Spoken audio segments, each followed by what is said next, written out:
今日過咗嚟澳門去莫爾記咧，探下芝姐。走。今日星期六啊，人頭湧湧。啊，呢條街行通到呢個位置咧，就到莫爾記啦嚇。行過路過，你睇下幾多靚女喺度食。芝姐，又見你啊！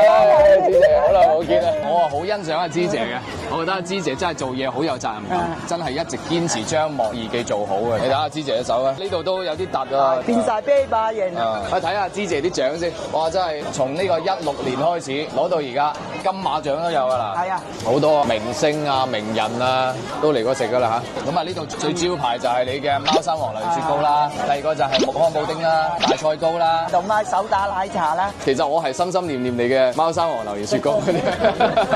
呢隻就係芝姐自己手打嘅奶茶，有啲茶輕輕沉底啊。你想飲先？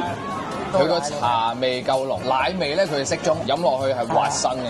如果你講澳門地日日開榴蓮嘅話，估計都係得阿芝姐一個嘅啫。手打雪糕，嗰啲水咧一定要滾咗啦，攤到80度度。咁你啊先落奶粉，邊搞邊落順序。呢啲係葡萄糖。係大3個先落榴蓮。係咪慢慢放定點啊？係慢慢放，我嚟做，啲叫做咁算數啦。你今次呢間要求食到纖維啊？真係食到纖維先覺得真係真材實料啊咁啊！我嚟呢家咧，我嚟睇落雪櫃雪，我打好啲喺度嘅啦。呢啲都雪過先咁樣㗎。係啊，呢啲雪過㗎啦。哇！呢個真係雪完出嚟，再輕輕攪翻攪，跟住就可以裝杯㗎啦。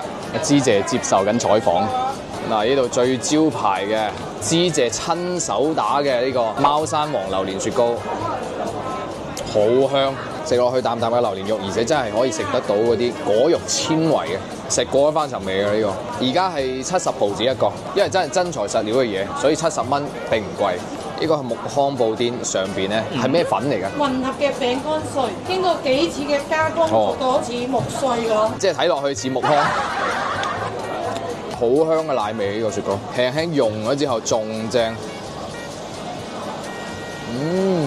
實在係滑到好頂癮。呢個木糠布丁幾錢啊？35。抵食啦！哇，真係精明的㗎。佢係脆爽嘅，係啊，仲有些少桂花喺度。因為咧有啲都軟軟地啊，有啲爽啊，非常好食。即係芝姐咧，佢一直以嚟咧都係堅持做好食嘅嘢俾大家嚇。有機會嚟嘅話咧，必須要打卡嘅嚇。咁啊，芝姐又帶我食雪糕，又帶我食飯，真係多謝芝姐啦。咁啊，再過多10年咧，呢度就100年啦。10多年啊嘛，嗰種。咁啊，呢啲啊打包翻去順德親戚又食又叻啊！